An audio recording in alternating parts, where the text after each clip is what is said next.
Hello, and welcome to another episode of the Warhorse Journal Podcast, where we chat with authors, artists, and authentic equestrians from across the country and around the world. It is with great pleasure that we welcome our next guest to the show. She's not just a world-renowned motivational speaker, but also an accomplished author, rider, and champion in the rodeo arena. She has won over 70 belt buckles, numerous saddles, and a plethora of championships under her belt. She is a true icon in the equestrian world. You may recognize her as the subject and co-producer of the inspiring Netflix movie, Walk, Ride, Rodeo. Her story is one of resilience and triumph over adversity. She has touched the hearts of millions around the globe. Join me today in welcoming Miss Amberley Snyder to the Warhorse Journal Podcast. Hi, Amberley. Thank you for being on the Warhorse Journal. Well, thanks for having me. I was looking at your website today, Amberley, and I saw this beautiful photo of you, and you have written across there the words, "Get back on the horse." Can you tell me what that phrase embodies to you? Yeah, I feel like, in my life, I have always loved horses, and I've always liked riding horses. And then, of course, I was involved in an accident where then I was in my chair, and so riding a horse was potentially not a possibility. So for me, in my life, I had to get back on that horse. But I think it applies to even bigger than that. It doesn't have to be a horse per se. It could be something that you just love to do. And there's always that saying of getting back on that horse. And I feel like now I get to embody that actual part of that triumph, overcoming those challenges. And I encourage other people to do the same so that we can all get back on the horse. I just rewatched your movie, Walk, Ride, Rodeo, which is currently playing on Netflix. And I would encourage our listeners, if they haven't already seen your movie, to go watch Walk, Ride, Rodeo. I have to tell you, I do not cry very easily. I think the last time I cried was when my horse died. But some reason your story brings tears to my eyes. Your truck crash scene just took my breath away. And I was thinking, was this really hard for you? You co-produced this movie. Was this really difficult for you to have to see that played out again? I mean, that was one of the things that was kind of a risk of even doing the movie. When I was asked if I wanted to have it filmed again, that was one of the things that I really did tell people, is it was hard enough for my family to go through the first time. I didn't want them to have to relive that. But my family felt like that was going to be a benefit and it could help more people, which they were absolutely right. And so there was a lot of emotions in filming that movie. Good things, bad things, stressful things. I mean, everything that you can think of when you're on set watching your life get played before you. Sometimes it didn't even feel real because, you're watching other people do it, but it could hit you later. And yeah, there was a lot that went into that in producing that movie so that, people can hopefully find inspiration from that all over the world. In the movie, there was one point where you seemed like you were frustrated, fed up, and you thought, I'm done with horses. In the movie, it says that you told your mom to sell your horses. You were angry. I think everybody with horses has maybe faced that at one time or another, either finances or something scary or the loss of another horse. I mentioned when we had to put one of our horses down due to EPM, I couldn't go to the barn for 2 weeks. I didn't want to even see my other horses. So was that a reality for even a moment that you thought, I'm just kind of done? Oh, absolutely. That part is very real. When I told my mom, this isn't what I was planning on. This isn't what I was going to have.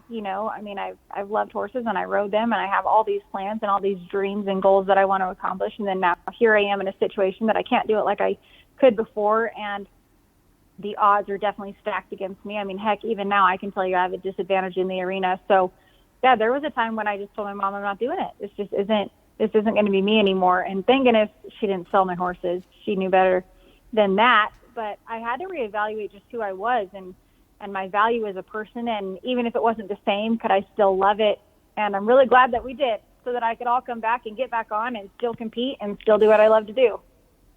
You have a huge fan base, Amberley, and I saw in the movie where you were going through some of the letters. Is there anybody that you could highlight that had reached out to you that really stood out to you?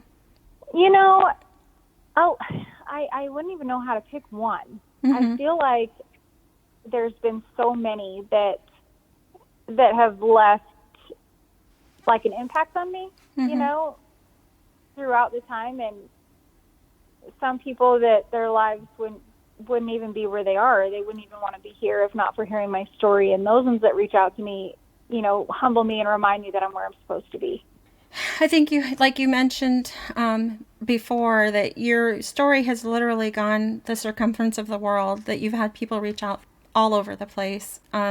This kind of started with your book, and even your horsepower became a Breyer model, and then you were approached about this movie. And I believe it was the right choice for you to agree to go ahead and have this movie created, because it certainly touched me. And I think one of the things that stood out the most about you, Amberley, is if somebody saw you, they could just see you're very vivacious and sparkly and positive. But I know that you're familiar with dealing with the negatives, and that it can be misconstrued if somebody just thought, okay, you know, you came up with this philosophy and then you never had a bad day again, right? Like at the end of the movie where it says the one thing every day you can pick is your attitude, and then pick a good one, because that's what you need to live with. But you have bad days also, I'm sure. And how do you deal with those? Oh, everybody has bad days. And I like to tell people that it's okay that you have bad days. I think sometimes our world tries to tell us that, you know, you're just supposed to be positive all the time, and you're supposed to be okay, and you're supposed to be happy. But that's not really realistic. I mean, the world is hard, and life is hard, and things don't go the way that we plan. And so, yeah, you are allowed to have bad days, me included, and I do have them. But I've learned that I can have a bad day, but it doesn't mean I have a bad life. I mean, I'm very lucky and very blessed with so many things that I have. I remind myself on those bad days that somebody is praying for what I have. And when I think about that, it's very humbling, and it's puts you into perspective of like, okay, somebody else is in a position that they could just only dream of what I have. And even though that I'm frustrated and I'm upset, which I'm allowed to be, I need to be, you know, reminded of what does go right and what I do have that I love. And I tell you what, that'll definitely cheer you up on those days that it's just not going the way that you plan. Yeah, I spoke with a 3-time toughest completer, Erin Glassman, on the last episode of Endurance Horse Podcast. She went through a bad accident off of a green horse that laid her up for quite a while. And then she talked about the mentality of coming back after having been thrown or having an accident happen. I think everybody listening has had something like that scare them to get back on the horse again. How did you get over that? Because not only were you trying to relearn to ride without pressure of your legs against the horse, but you also had a pretty serious fall where you broke your femur. How did you work on the mentality of getting back to trusting your horse again? Man, I wish there was like an easy answer to that, but it was even a longer process than I planned on. You know, I'm already careful about what horses I get on, because I don't need to ride anything that's crazy or stupid or, you know, is going to hurt me. And so I'm already pretty picky about what I ride. And that was an accident with Legacy. He didn't do anything wrong. It was just bad ground at that rodeo. But it did affect me more than I thought it would mentally in my runs. I felt like I was trying to play it safe for a while.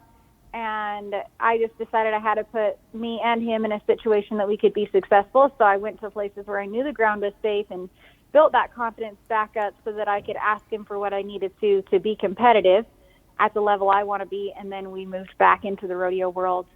And I still am pretty choosy about where I run, because I don't want to put us in a situation to get hurt again. That doesn't do anybody any good.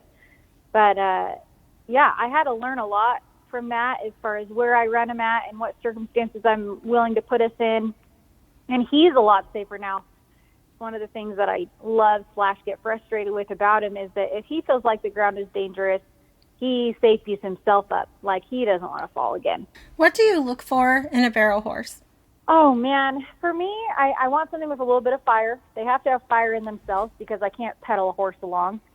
You know, they have to want to just get up and go by themselves. Obviously, the conformation and the bloodlines, those are going to play a part. But I also need something that is sensitive enough to how I have to communicate with them. I mean, doing everything with my hands and my voice, they have to want to respond to that. And I've had horses that take advantage of my legs not working, and then I have horses who step up and work in spite of them not working. So I need horses that are also going to want to be successful in that realm.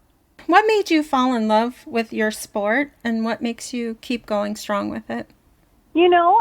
I think it's just been ingrained in me. I think it's just in my blood that I've wanted to do something with horses, and horse girls can relate to that. Once horses are in your blood, it just doesn't go away. And then when I started to compete in rodeo, I just fell in love with it. I mean, it was what I absolutely enjoyed to do, and I still do to this day, obviously. Which, I mean, everyone has that, right? You have something that makes your heart happy. I always tell people you have something that, there are things in our world that make us happy, right? Maybe food or music or not. And then there are things that make your heart happy. And if you can find that, you should never let that go. And I feel like my horses and competing in this sport that I love is a part of that. Is there any other equine discipline that you've thought about giving a try? I jumped when I was little. I did the English realm. I did show jumping and 3-day eventing, and I loved that. It was getting hard to do both with rodeo world and the English world, so I had to pick one or the other. But I did that, and I do love jumping, and I miss jumping, but that was kind of a decision I had to make then. And a couple weeks ago, I was in a cutting horse show for a charity in Texas, and I absolutely loved that. Like, there is a part of me that's like, okay, could I maybe cut and run barrels, and how could I do both? That was absolutely fun. Do you think you will? Do you think you'll pursue that a little bit? Oh, man, I don't know if I could afford to do both. Yeah. The horse world is expensive. It So is. Yeah. I need to figure out if that's something that I could afford to do or what I would have to give up for that. I don't know yet. I need to do a little more research. Those are some pretty cool horses, though, that are naturals at that. Oh, my gosh. They are so athletic and so talented. I was wondering, because we were talking a little bit about the mentality of the horse being so important. How do you keep your barrel horses mentally healthy? Because I think the last time I ran barrels was in 4-H, like many decades ago, and I bet my fastest time barely broke 20 seconds. So it was definitely not even a second, third sport or something for me, because I did show jumping too. I did notice a lot of horses' brains get a little scattered when they get hyped up about running. So how do you train your horses to keep their brain the way you like it? That is a challenge for everybody, is trying to keep, that's as much of a challenge as even physically keeping them happy as mentally keeping them happy. And so I try to ride my horses out of the arena a lot and, keep them happy that way. I do other things, like I'll rope the dummy at home, like track a dummy and rope that with them and help them there, go out and ride on the trail. I mean, I think that's important. It's all of those things in order to keep our horses mentally wanting to be there, making them love their job as much as we love our job. And I don't know if I can do it perfect all the time. I think sometimes my horses get sick of it, but if I'm doing it right, then they end up being pretty happy. So, Amberley, do you teach barrels? Do you give clinics? I know you've mentioned you've gone to several clinics, but have you ever hosted a clinic? I do. I actually do clinics all the time. Do you have any pointers? I know at least one couple that listens to this podcast that in Massachusetts that does a lot of barrel racing and other speed events. So would you have any pointers for them on how to get a little bit better pattern ran? I feel like the biggest thing is always time. Like, there's nothing that can replace the time you spend with the horse. That's even something that I sometimes fail at because I'm so busy with other things that I don't get to spend the time with my horses that I want to. It's actually one of the reasons I sold a couple horses last year, because I was spread too thin. And that's the first thing, is just spending time. Nothing can replace that. And two, pick something that your horse loves to do and try to make it fun for them so that they can enjoy their job. And outside of that, I always tell people check out Between the Reins. It's a social media, it's a group of barrel racers, because they do drills and tips and tricks all the time. And heck, they're going to be able to teach you even more than me. We talked about that, making the movie was sometimes difficult, but what is you're going to be in Madison, Wisconsin this April, but what was your main point that you wanted to get across to people watching this movie? I think everybody listening should definitely watch Walk, Ride, Rodeo? Well, I think that if you need some motivation or inspiration or, to be reminded that life is hard and it's okay to admit that life is hard, I hope that they can relate to, we all have challenges and we're all going to have tough things that we go through. And regardless of those tough things, we get to decide what we are capable of. What else do you have planned for the year? Are you going to be at the Midwest Horse Fair all 3 days? I will be there. Let me think. I think I am going to be there all 3 days at that one. Yeah, I think I do come in for all 3 days on that one. So I know I'll have some clinics every day. I know I'll have a speech one of the days. So yeah, and I'll bring some merchandise with me when I go there. So a lot of fun things planned. So if one of your fans has your book that they could buy it on Amazon, or they can buy it directly off your website, I think has a link to your Amazon. Are you going to do any autographs? I will do them there. Yeah, I'll bring autographs that I can sign. I'll bring merchandise to sell. I'll have some of my books there. I'll have all of those things. But on Amazon, you can buy my book on Amazon like ahead of time if you wanted to and bring it, and I can sign it there. They don't come signed, but I will also have some for purchase there. You mentioned trail riding. Do you trail ride often, or is that the main cross training you do for your horses? Yeah, I mean, I feel like I just do anything to keep them mentally sharp and physically sharp. So that's drills at home, on or off the barrels, and then, riding. There's a trail that kind of like a canal road that is by my house, so they get walked and loped and worked on that quite a bit. Sometimes we do round pen work. I mean, anything. We change it up quite a bit. One thing I wanted to ask you was about your mentality as a competitor, because you are a top competitor. Do you ever have to deal with nerves, or being raised by competitive parents, did that just kind of come natural to you? Do you have butterflies, no butterflies, or how do you deal with that? Oh, I get nervous before every run. I can't even say that I don't. Maybe at jackpots I do okay, but like rodeos and bigger events, I mean, I get nervous for every run. I think that's because I know I want to do well, and so that adrenaline kicks in. I am very competitive. I've been raised in a competitive family with my parents. I've also been raised to know that you have to work hard in order to be successful, and I know that plays a big role. But, I mean, I get nervous. I always try to do everything I can that by the time I hit that alleyway, I'm confident for me and my horse to go in there and do our best job. It doesn't always go the way that you plan, but that is how I hope to be when I walk up that alleyway. How do you handle it? Let's say if a barrel gets pushed down, how do you handle that and keep that from tearing you down a little? It does make me kind of mad. I can't even, I handle it very great because sometimes I really don't. I try to focus on what went right, but I definitely do get frustrated when we tip a barrel or put ourselves in a position that we could have placed or could have done well if we hadn't, and I'm still working on that. I can't even say I'm great at it. I'm working on being able to focus on what goes right versus wrong and appreciating those runs anyway. Towards the end of your movie, you and your mom are talking in aisleway, and your mom's like a typical mom like me and says, remembers the journey, be thankful for being here. I thought, wow, that just sounds like something I would say, what your mom was saying. And then, your character says, can it be a little bit about winning?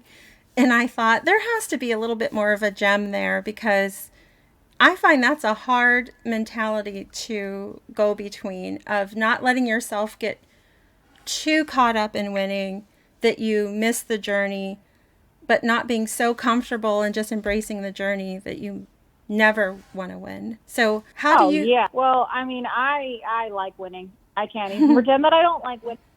So that is something that I've always liked to do. And that does not change. And I mean, I when I go out there to compete, it is not just to be a participant, it is to be a competitor. And I don't foresee that being any different, regardless of what age or level that I am at. I do and continue to practice the ability of still loving it, even if I didn't win. But, I mean, I'm competitive, and I'm going to continue to be. And I think it's okay to be that way. So, Amberley, I know you said you had a set amount of time. We know you're coming to Madison, Wisconsin, to Midwest Horse Fair in April. What else do you have on your calendar this year? Well, I have a whole bunch of speeches and even some clinics planned. I'm actually completely booked out the whole I am booked out, whether it's rodeo or speaking or clinics or even a couple fun things or family things. I am booked out except for 8 weekends for the rest of the year. So it's going to be very busy, spread out all over the place. So I'm actually excited on where I'll be. I try to keep up on my social media. Posting where I'm going to be, as long as it's a public event. So people can, of course, find me on those. But it's a fun year ahead. That's a great segue. Can you share your social medias and where to find you online and your website? You can find me on Instagram, Facebook, YouTube. My website's amberleysnyder.org. TikTok. I mean, I don't know, all these things these kids have now. You can find me and follow my story on all of those platforms. That's awesome. Well, I hope to see you in Madison, Amberley. I want to thank you for taking the time to talk with me, and I'm sorry I had that mistake at the beginning there. Is parting advice you'd like to give the listeners? I would tell people that remember to cherish every moment. I think that's one of the biggest things that I feel like there's always a different message when I do a different podcast or interview of things that I want to share, but I think that's really important. Cherish every moment that you have, good and bad, the things that challenge you and the things that push you, the things that you learn from, but, also the good things, right? I kind of laugh when I tell people that I try to earn, whether it's a treat or a time with Netflix that's uninterrupted, or I used to love stovetop s'mores, which I still do, but, I have these things that I love, and I tell myself I have to earn that every day. And so that's what I would challenge the listeners is do something every day that is worth an accomplishment, right? Worth a little bit of a reward, and building that mentality of success and that mentality of accomplishment and winning will continue to help you through life. And I think that's maybe just the one thing that is on my mind today. I didn't ask you about, which I intended to, was the role that faith plays in your life. Huge. It's a huge role. I mean, I tell people there are 3 things of why I still am who I am and what I am and even here, and that is my faith, my family, and my horses. I'm really lucky to have been raised in a faith that we know that God is with us in every realm and in everything that we do, and there's a purpose for us to serve, and He's there for us to rely on when we need that. So my faith in knowing that I am serving my purpose and I'm not alone in what I do, and that people can feel that faith and that hope through my story and my journey, it's super important to me. And then, of course, having a family that supports me in what I do, and I can lean on when I need them, and even just enjoy being around, right? Just people who make your heart happy. And then, of course, my horses, the passion of things that I love to do. And you always have to have a passion in what you do. So I tell you what, those are the 3 things that make me up and who I am. My family, my faith, and my horses. Thank you, Amberley. I know you have to go, and thanks again for taking your time to talk with us today. And I hope to see you in April at the horse fair. Absolutely. It's going to be super fun. And that's a wrap for another episode of the Warhorse Journal Podcast. We've had the privilege of connecting with some amazing individuals, and Amberley Snyder is definitely one of them. She has inspired us to always hold on to what makes our hearts happy. And I think a lot of us are like her. For our hearts is definitely the horse. But hey, the adventure doesn't end here. Be sure to catch Walk, Ride, Rodeo on Netflix for the unforgettable journey alongside Amberley Snyder and her horsepower. I, on purpose, did not ask her a lot of questions that would have revealed that whole movie, because I want you guys to go over and watch it, or watch it again if you watched it before. I've watched it twice, and it is a powerful testament to how strong the human spirit truly can be. So get a pen ready, head on over to amberleysnyder.org, and she's probably going to be somewhere near you where you could go hear her speak or learn from her at one of her barrel clinics. She is going to be in so many places, from Wisconsin to North Carolina, Hillard, Florida, to Paducah, Kentucky, and more. Amberley's passion for horses and empowerment knows no bounds. So for more details on these upcoming events, you head on over to her website. Also, there you can watch the movie trailer, you can listen to interviews and check out her videos. Don't forget to grab a copy of her book, because if you do get to see her in person, you might get a chance to talk to her and get an autograph. Before we sign off, I want to extend a huge thank you to all of our listeners for helping us grow and being part of the Warhorse family. And you encourage us on our journey. Together, let us continue to weave the threads of passion and creativity, building connections and uplifting one another in this extraordinary path called life. And hey, If you're feeling adventurous and you'd like to support the podcast one step further, have you heard of the Warhorse Challenges? Head on over to warhorseendurance.com to sign up and be part of one of these challenges. When you support them, you support me, and supporting me helps support the podcast. I'm going to leave you today with this quote that I read on Amberley's Instagram. And if you do Instagram, Facebook, she's on a lot of these social medias. Go on over and follow her. She has beautiful content over there. And you can check out some of her sponsors like Purina and Silver Lining Herbs and see all the things she uses to keep her champions running. So, this quote from Amberley: your mind is so powerful. What you tell yourself is going to determine how you feel, interact, react, behave, persevere, celebrate, and overcome life. You are valuable. You are successful. You are worthy of love. If you don't train your mind, emotions in life can drown you. You'll feel overwhelmed, uncared for, lost, and insecure. You cannot change the struggles of life, but you can be strong enough to move forward in spite of them. Miss Amberley Snyder from Instagram. Until next time, y'all, keep riding, stay inspired by your dreams, and let your faith light your way. Happy trails, everyone.